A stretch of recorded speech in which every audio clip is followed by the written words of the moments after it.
Eu tenho a fama, meu caro Girão, de ser sempre mais duro nas falas, né? Então, para não perder a oportunidade, eu vou manter o meu estilo de sempre e vou dizer que o primeiro que me envergonha são os militares desse país, que assistiram tudo isso calados, sob o comando daquele general Dutra, deslumbrado, que se prestou ao vergonhoso papel de cercar pessoas inocentes na porta dos quartéis e encaminhá-los, fazendo de conta que estava protegendo essas pessoas, mas estava, na verdade, arregimentando as pessoas, já combinado à época com o então ministro da Justiça, Flávio Dino, e com o presidente Lula, que fez o general ficar inebriado por ter falado ao telefone, arregimentou essas pessoas, iludiu essas pessoas, né, cometeu o crime de perfídia, que se nós tivéssemos uma justiça militar séria, faria julgar este general Dutra pelo crime de perfídia, encaminhou essas pessoas para a prisão.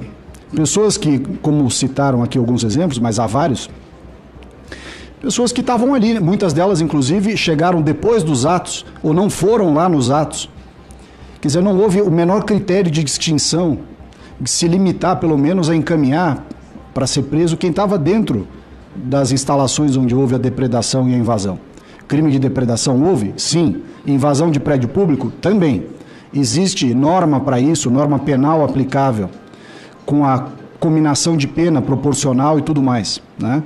Não se dá golpe em feriado com os prédios vazios, não se dá golpe com as pessoas desarmadas. Então é evidente que aquilo não foi golpe. Mas independentemente de ter sido ou não tentativa de golpe, o que os militares fizeram no 8 de janeiro em permitir que se levassem essas pessoas presas e emboscar essas pessoas na porta do quartel foi de uma covardia sem tamanho. Eu quero falar com vocês sobre as prisões dos oficiais do Exército Brasileiro determinadas pelo ministro Alexandre de Moraes.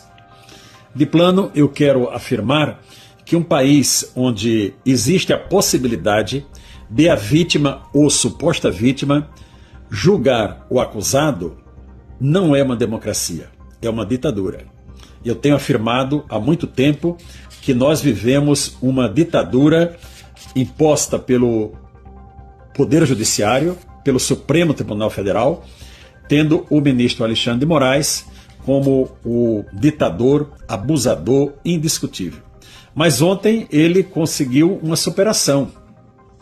A nossa legislação, ela é muito clara a dizer que quem é interessado no processo, quem é vítima do processo, ou suposta vítima do processo, ou inimigo da parte, jamais pode participar de um julgamento.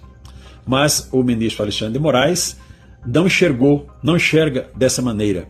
Em suas decisões, ele cita o próprio nome 44 vezes. Isso já mostra que tem algo muito errado. Porque o que aconteceu no Brasil foi a transformação de um Estado de Direito em um Estado policial. Maior prova disso não há do que uma reunião ocorrida no Palácio da Alvorada na semana passada. Palácio da Alvorada, residência oficial do presidente da República, com a presença do Lula, de ministros do Supremo Tribunal Federal, Gilmar Mendes, Alexandre de Moraes, chefe da Polícia Federal e Procurador-Geral da República. Estou enganado ou foram esses os presentes que lá estavam? Fora da agenda, além do ministro. Me socorre muito bem aqui a doutora Carolina Seebra, além do ministro Cristiano Zanin. Todos eles estavam reunidos no Palácio da Alvorada, aliás, no momento em que mais um ato de desespero ocorria aqui, de um cidadão que lamentavelmente perdeu a sua vida em decorrência também de todos esses abusos. Isso precisa ser dito. A culpa da morte daquele cidadão aqui, diante da Câmara dos Deputados, também recai sobre o Supremo Tribunal Federal, que agora quer terceirizar, jogar para frente a responsabilidade de estar colocando cidadãos em absoluto desespero diante de tanta injustiça. Mas retorne, senhor presidente, à fatídica reunião da qual nós queremos detalhes. Não estava na agenda. Estamos fazendo, a bancada do Novo, todas as solicitações e requerimentos necessários para entender melhor o que ocorreu ali. Mas não é preciso muita fantasia para que qualquer pessoa se dê conta de que ali estavam reunidos aqueles que estão justamente na linha de frente da perseguição, inclusive a mim. Hoje perseguido político, reconhecido pela própria Câmara dos Deputados como tal. Uma suposta vítima ou duas, Lula e Alexandre de Moraes, pelas notícias que hoje são veiculadas com novas prisões, estavam reunidos com o chefe da polícia e, aliás, uma das próprias vítimas continua sendo aquela que conduz os inquéritos. Isso é um absurdo, isso é algo que não se explica em nenhum lugar do mundo que se diga democrático. Toda a verdade sobre Pacheco. Ele traiu os eleitores e o que acontece no Brasil é sua culpa, acusam os senadores Magno Malta e Jorge Seife. Senadores denunciam perseguição da oposição no Senado.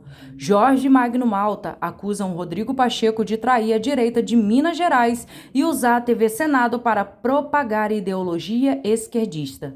Será que Pacheco se tornou um aliado do sistema? Descubra a verdade sobre a suposta cumplicidade com o governo e como o povo está sendo silenciado. Assista esse vídeo comigo, mas antes eu quero te convidar a se inscrever no canal, já deixar o seu like e também preparar o seu comentário. Vamos assistir esse vídeo? Presidente, eu venho aqui neste dia no Senado Federal para dizer que a presença da família do Clezão, a um dia de se completar um ano da trágica notícia que recebi naquele 20 de novembro do ano passado, do falecimento do Clezão, a um dia de completar-se um ano significa, apesar de toda a tristeza, apesar de toda a revolta e de toda a indignação, significa fé em dias melhores, significa a certeza de que Deus está do nosso lado, significa a convicção de que nós vamos superar tudo isso. Porque os violentos, os criminosos não somos nós, pelo contrário, nós estamos agindo sempre dentro da lei, dentro da Constituição e denunciando quem age fora da lei e fora da Constituição. Mas eles só podem agir fora da lei, fora da Constituição, com violência e com perseguição, porque dentro da lei, dentro da Constituição, dentro da democracia, eles não teriam a menor condição de fazer o que estão fazendo contra pessoas honestas, decentes, e que só querem um Brasil melhor. Perdoe-me a ênfase aqui, senhor presidente. A ênfase em trazer uma palavra de esperança e de otimismo, porque sei que nesses momentos doloridos queremos lembrar da indignação, da revolta, da dor e de tudo aquilo que nos faz sofrer, porque o sofrimento não nos faz esquecer. Mas eu quero concluir num tom de ânimo, de felicidade até, eu diria, de regozijo com a presença dos familiares do Clezão e de todos que nos acompanham, porque eu quero sim dizer a todos que estamos trabalhando pelo mesmo Brasil que o Clezão tanto queria. É este o nosso objetivo, não é nenhum outro. Nosso objetivo não é de vingança, é de justiça. Não é de retaliação, é de justiça.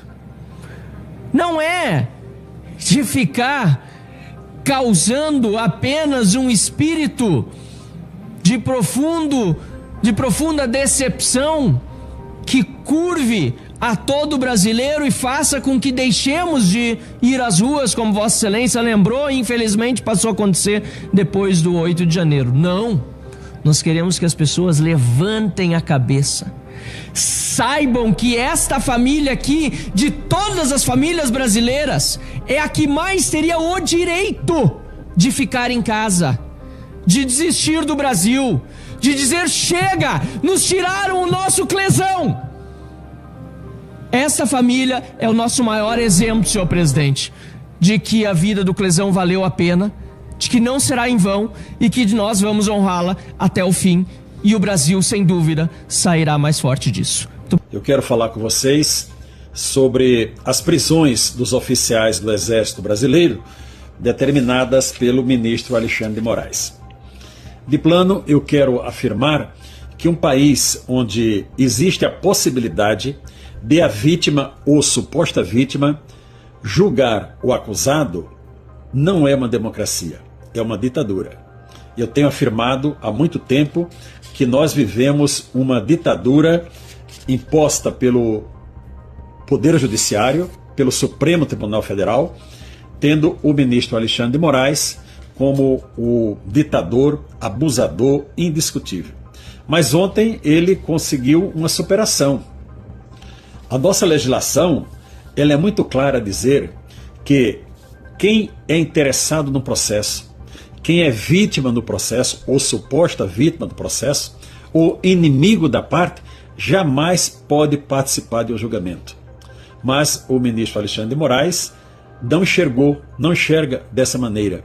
Em suas decisões, ele cita o próprio nome 44 vezes. Isso já mostra que tem algo muito errado. Eu não quero discutir agora sobre a questão de que o fato que está sendo atribuído aos militares não constitui crime. Ali não tem crime, porque era uma cogitação, uma preparação, não teve início, e se teve início, houve desistência voluntária. Então, não tem crime. Mas isso eu não vou tratar. Me surpreende a comunidade jurídica estar calada. Uma parte, já vi pessoas relevantes com manifestação contrária, mas o que me surpreende é ver os demais ministros do Supremo Tribunal Federal ficarem calados. E mais, pelo menos 2 deles já falaram de forma a, já implicitamente, referendar a decisão do ministro Alexandre de Moraes. Gente, isso é um verdadeiro escárnio. Isso é pisar na cabeça da população brasileira. Isso é abuso de poder. Não existe a possibilidade da vítima julgar o réu. Imagine, você tem uma briga com o vizinho, você é acusado de ter praticado algum crime. Quando você vai para o julgamento, quem vai te julgar é o vizinho que se julgou vítima. Isso não tem cabimento, pessoal. Isso é uma vergonha para o Poder Judiciário. Senhores ministros do Supremo Tribunal Federal, os senhores vão concordar, convalidar, serem coniventes com uma prática dessa? Pensem bem nas vossas biografias. Alexandre de Moraes não tem nada a perder mais. Ele sabe que é questão de tempo, ele sairá desse cargo. Se não sair agora, nesse Congresso que tem a cabeça um pouco baixa, sairá em 2027. Isso eu não tenho dúvida. Mas até lá, nós não podemos suportar os danos que esse cidadão tem cometido e causado na população brasileira. Registro aqui minha solidariedade à família do Clezão, que ontem completou 1 ano da sua morte, e, enfim, a todos os presos do 8 de janeiro, e dizer que foi decretada a primeira prisão de um general. A primeira prisão de um general. Vamos refletir sobre tudo isso e vamos dizer que não aceitamos essa posição arbitrária, desastrosa, que o Poder Judiciário está tomando na pessoa do ministro Alexandre de Moraes. Eu tenho a fama, meu caro Girão, de ser sempre mais duro nas falas, né? Então, para não perder a oportunidade, eu vou manter o meu estilo de sempre e vou dizer que o primeiro que me envergonha são os militares desse país, que assistiram tudo isso calados, sob o comando daquele general Dutra deslumbrado, que se prestou ao vergonhoso papel de cercar pessoas inocentes na porta dos quartéis e encaminhá-los, fazendo de conta que estava protegendo essas pessoas, mas estava, na verdade, arregimentando as pessoas, já combinado à época com o então ministro da Justiça, Flávio Dino, e com o presidente Lula, que fez o general ficar inebriado por ter falado ao telefone, arregimentou essas pessoas, iludiu essas pessoas, né, cometeu o crime de perfídia, que se nós tivéssemos uma justiça militar séria, faria julgar este general Dutra pelo crime de perfídia, encaminhou essas pessoas para a prisão. Pessoas que, como citaram aqui alguns exemplos, mas há vários, pessoas que estavam ali, muitas delas inclusive chegaram depois dos atos, ou não foram lá nos atos. Quer dizer, não houve o menor critério de distinção, de se limitar pelo menos a encaminhar para ser preso quem estava dentro das instalações onde houve a depredação e a invasão. Crime de depredação houve? Sim. Invasão de prédio público? Também. Existe norma para isso, norma penal aplicável, com a combinação de pena proporcional e tudo mais, né? Não se dá golpe em feriado com os prédios vazios, não se dá golpe com as pessoas desarmadas. Então é evidente que aquilo não foi golpe. Mas independentemente de ter sido ou não tentativa de golpe, o que os militares fizeram no 8 de janeiro em permitir que se levassem essas pessoas presas e emboscar essas pessoas na porta do quartel foi de uma covardia sem tamanho. Essa covardia não começou no 8 de janeiro. Essa covardia começou quando essas pessoas foram sendo mantidas na porta desses quartéis com a esperança de que algo ia acontecer, de que algo ia ser feito. Ao invés de serem avisadas dizendo, olha, nada vai acontecer, nada foi feito, o Lula ganhou a eleição, vai cada um para sua casa, parem de ficar tomando chuva e serem iludidos aqui na porta desses quartéis. Ao contrário senso, nenhuma dessas autoridades se prestou a ir ter essa conversa franca, sincera e objetiva com aqueles que lá na porta estavam. Mantiveram essas pessoas ali na porta por motivação política, por motivação seja lá qual for, ou até por falta de coragem mesmo em assumir que nada iria acontecer. Essas pessoas foram iludidas e induzidas a ficarem ali. A decepção, senador Girão e caros colegas, meu caro Exalcino, com eles, portanto, é enorme. Por outro lado, na história do Brasil, desde a época do Império, até antes da época do Império, quando o Brasil ainda era colônia de Portugal, depois com Dom João VI aqui, Dom Pedro I, Dom Pedro II, a Velha República, República Velha, depois na época do Getúlio Vargas, depois nos anos de Juscelino, Dutra, e, como já dito aqui, na época do fim do regime militar de 64, o Brasil tem na sua história episódios reiterados de explosões de revolta, de descontrole, prisões, inclusive de militares, e logo em seguida processos de anistia e de perdão geral como forma de pacificar o país. O que nós vemos hoje é um presidente que se elegeu dizendo que ia pacificar o Brasil, que o amor voltou, que o Brasil voltou e que tudo isso aconteceu, que a direita que era truculenta, a direita que era promotora de ações contrárias ao Estado Democrático de Direito, às liberdades individuais, etc. Mas o que nós estamos vendo é exatamente o oposto. Aqueles que pregavam o amor praticam o ódio, a vingança, o desrespeito ao devido processo legal, ao contraditório, à ampla defesa. Eles vêm praticando isso de maneira... E esse foi o vídeo de hoje do JV Notícias. Já se inscreva no canal, deixe o seu comentário, o seu like, compartilhe esse vídeo com muito mais amigos para que eles fiquem por dentro deste assunto.